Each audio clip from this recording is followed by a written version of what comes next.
Home, in this case, is the Yorkshire coastal village of Skinningrove. It's not the kind of spot even a travel agent would call a seaside jewel, and it makes no apologies. Skinningrove is iron and steel, and it's home to some 600 people and approximately 2,000 homing pigeons. It doesn't matter where you take these birds, to the softer south or the sun of Spain, Skinningrove still pulls them straight back like a great iron magnet. Home again.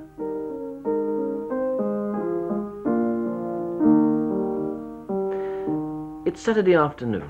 Back they've come over 300 miles from near Lille in northern France, and Mrs. Louie Rawson's ready and waiting to clock in her family's favourites. Where's her rubber? Come on, old lass. The Rawson family is well known for its pigeons in this pigeon-crazy corner of England. There's Mrs. Rawson's elder son Ken, a bricklayer, who carries on the family partnership with his brother Cecil. There's their Uncle George, their father's brother, steelworker and until recently secretary of Skinningrove Pigeon Club. There's cousin Stan, an ICI worker and breeder of fast long-distance birds, what you might call intercontinental ballistic pigeons. His loft's next door to the one built and kept for over half a century by grandfather Charles Rawson, founder of the Rawson pigeon dynasty. At 88, the oldest pigeon man in Skinningrove, but retired now through poor health. It was grandfather who first went into winning partnership with his son Charles, killed in a steelworks explosion earlier this year. With him here is his younger son Cecil, ICI chemist and a secretary of the East Cleveland Pigeon Federation, the most important pigeon man in this corner of Yorkshire. He's got to do all the checking and cross-checking, the tabulating and counter-tabulating of the performance of his members' entries. Split seconds count and the winning factor, the bird's velocity, is calculated to 3 decimal places. If pigeons are a sport to some, they're also an exact branch of mathematics. Exacting, too. This is midnight oil-fired work, being a Federation secretary. Cecil has 9 clubs in his pigeon parish. Upwards, the various federations on the northern coast come under the powerful Up North Combine, which rules from Yorkshire up to the Scottish border. Why go to so much trouble over a small thing like a pigeon? Well, Mr. Rawson's obviously busy. Perhaps his wife can say. When I met Cecil, he was a pigeon man then, and he just wouldn't be Cecil without pigeons, because this is part of him, you know. And I think every wife feels this many, many times when things, you know, you want to go out shopping and they want to go to the loft. Well, you of course would like them to be something else but a pigeon man, but they never will be. You can get them to stop going to the loft and stop being a pigeon man for a short while, but they always go back. Even our courting years were all tied up with pigeons. I mean, most of our courting time was spent on the front of the pigeon loft, you know. It was a case of love me, love my pigeons, and that's every pigeon man. And if you don't, well, then you're just left outside. Well, I just used to go and have them out for them, you know, and clean them out maybe when they were at work, and feed them, of course. Get them ready for races, you see. Take them down to the race point when they were at work to go to races, to be run. When I used to go down and take pigeons, men used to come and look around and look in basket, and they used to say, oh, we have no chance today, Rawson's has got the blue cock in again. Oh, it was a good bird, was that. There was all blue cocks. It won a lot of races. It was a good bird. Good bird or not, Rawson's blue cock wasn't really a pigeon at all. Like the others, it's really a development of the rock dove, not of the wood pigeon. It's got a long history. The ancient Hebrews even bet on pigeon races. The Rothschild family made its fortune overnight, getting the result of Waterloo by homing pigeon, and Reuters, the first big news agency, used them to fly copy. But it was the Belgians last century who first evolved the modern racing pigeon, and by the 1870s the sport had reached England. Today it's spread all over the world, and although wealthy men sometimes pay 4 figures for a champion, although the Queen keeps racing pigeons, it is primarily a working class sport. It doesn't have any age barriers though. A pigeon man, they'll tell you, is bred just as surely as the birds themselves are. Already Cecil Rawson's 2 young sons, Clifford and Leslie, are being initiated into the mysteries. You know, channel 13 towns are then. She's flown Burgess 536 miles twice on the day, so can you feel the difference where after the strong 500-mile pigeons have got the strength in its shoulders and the power in its back, and if you open its wing out, you'll see the strength and the power in its wing with it. They're not too broad, so there's less resistance on the end of the wing there. The flight's here, it's got all the strength, all the flight there, and all the strength in its back. It's got the ability to fly 500 miles on the day. That one now, when you let her go, just let her on your hand and she'll just fly straight up with the block. There we go. Yeah, there will be about 14, aren't there? They're the young ones, aren't they? There they are. Those second nests, They're getting the feathers. See how it's got the already got the little spring in its wing. When you let go of its wing like that, lift it out, it springs back again. see, that'll be a cock, that'll be then. You see the roundness of its head. Tell the difference between the cockbirds and the hen birds. Now that one there. The sex life of the racing pigeon's interesting because it has its touches of scandal. Left to their own fancies, 2 pigeons would pair for life.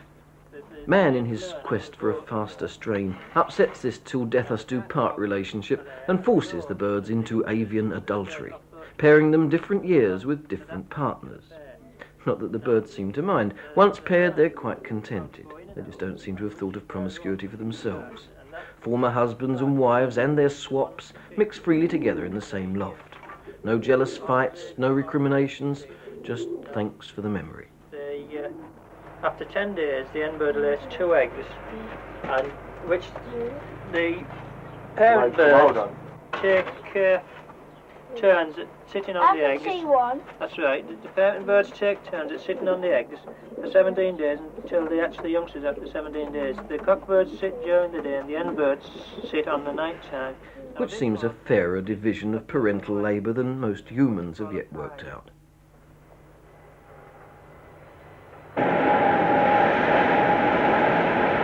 Skinningrove may be famous for its pigeons, but its real reason for existence is iron and steel. Ore was mined in the valley 100 years ago. The works turned it into things like railway lines. Grandfather Rawson started steel work here at the turn of the century, having left his previous job because they wouldn't let him keep pigeons. The rest of the family followed, although George is the last. His job's to line the furnaces with brick. While iron ore lasted, Skinningrove was sitting secure, if not exactly pretty. But today the ore's run out. Skinningrove Works is remote, and next year it's due to contract, and some of the 2,500 men expect to lose their jobs. If the work's tough and hot, the prospect of unemployment's even worse. So one way or another, it's no wonder the pictures a man may see in the fire spell release. Steelworks apart, there are few public buildings in Skinningrove. 1 or 2 chapels and an institution known as Tim's Coffee House, which is as much a coffee house as I am. No, Tim's is a pub, the pub. It's also the headquarters of the Pigeon Club, and on Friday evenings, before opening time even, the pigeon men and half the village congregate, ready for tomorrow's race.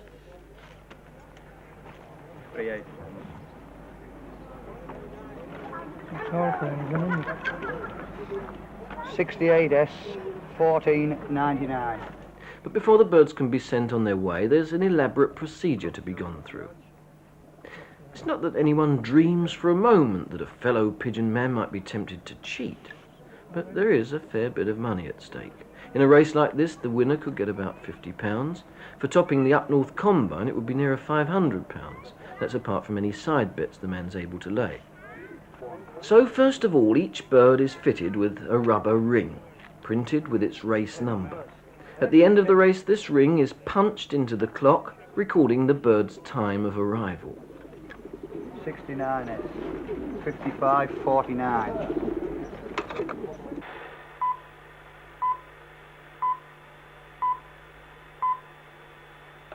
Here's the news read by Michael De Morgan.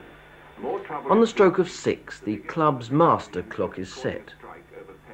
Then, with tension high as at a rocket launch, the members synchronise their individual clocks. Go.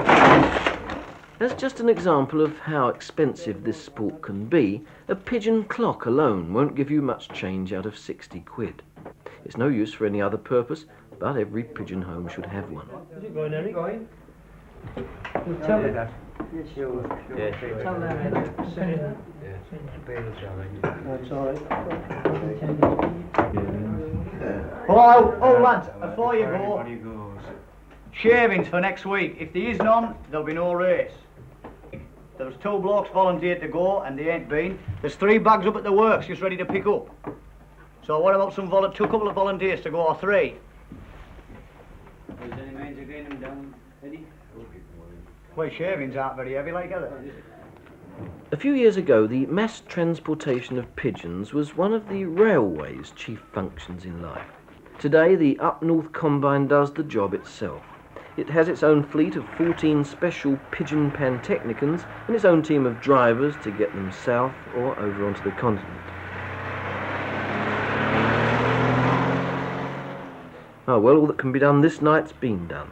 Now they can only wait.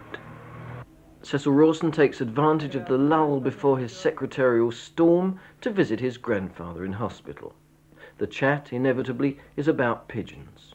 And not only chat.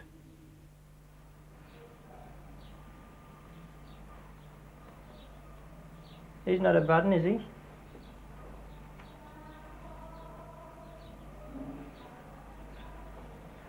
Is that your boat last year? No, he's off that one we bought last year. He flew Burgess for us. He got a good eye, hasn't he? So that's like them eyes of your pigeons, that.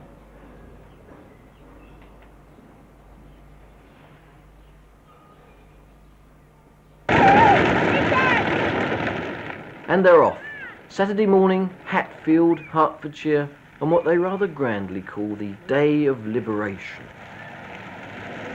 20-odd thousand northern pigeons get first sight and smell of the south and decide immediately to head for home, which is 195 miles, 1,000 yards away to be precise. For so seriously is this sport taken that the distance to a yard between every loft and every liberation point has been measured and mapped by a chartered surveyor.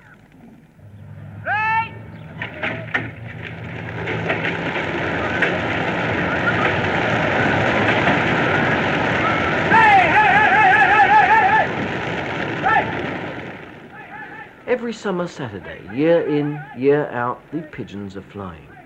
In the course of a lifetime, a family like the Rawsons can collect, if not a fortune in prize money, at least a lot of honour. There's not a lot of sentiment in an expensive game like this. If a pigeon doesn't fly too well, it often finishes up ignominiously but quite tastily in a pie. Hello, Mrs. Bevel. Cecil Rawson here. Will you tell Matt that the pigeons were liberated at 10 o'clock in a light northeast wind? Good morning, Cecil Rawson here. Will you tell the pigeon fanciers that pigeons were liberated at 10 o'clock in a light northeast wind? Hello, good morning, Pauline. Cecil here. Do you mind telling the pigeon fanciers that the pigeons were liberated at 10 o'clock in a light northeast wind? Ta-ra now. On a Saturday afternoon, the valley sides above Skinningrove seem quiet, but they're alive with eyes. They can be anxious moments, these. All now depends on the strange little direction-finding computer lodged in the feathered brains of the birds themselves. Not all really. A sudden mist can confuse them. Hawks are partial to pigeon, and some people seem to enjoy shooting them as they pass. No one seems entirely certain how a pigeon finds its way back home. Probably the sun helps. If on a cross-channel race night comes on over water, the birds will drop to a wet roost and drown. But most of them are getting through this time. Up the coast, over the red roofs of Whitby and Staithes, where Captain Cook lived as a lad before folk bothered with racing pigeons.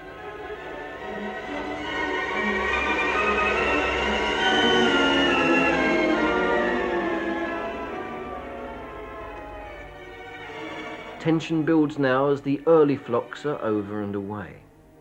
Each loft has its sentinel now, and if, like Uncle George Rawson, you're on Saturday shift up at the steelworks, then your wife's there to see them in.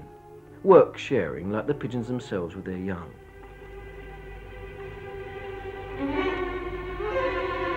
And now, after nearly 200 miles, Skinningrove looms. Unlovely to us, perhaps, but to its pigeons, welcome as the promised land. Now it's all haste to grab that vital rubber ring from the pigeon's leg and push it into the clock. And then it's back again with the clocks to Tim's coffee house while the birds rest. 3 strikes on, get ready now. 10 to go. 5. 3 strikes, once on your printers. Go! More ritual now. Wings and feathers are out. Digits and decimals in. 28, 39. There's only one pigeon in as I can see. It's in at 15 hours, 22 minutes and 38 seconds. Right. Rubber ring. Rubber ring for ready. Oh, Richard, we'll do it, don't we? Race Manchester. 323. And for Cecil Rawson, it's the start of yet another round of documentation and calculation, which those who don't know still call pigeon fancying. Yeah. 67S 4682. Right. His pose. Yeah. 6 shilling, 2 shilling, nominated, and East Cleveland. Right. Outside 154 Yeah. 201. Yeah. Pigeon Yeah. 68S 1486. Right. Outside 9. Inside 367. Yeah. His first pigeon Yeah. 68S Yeah. 25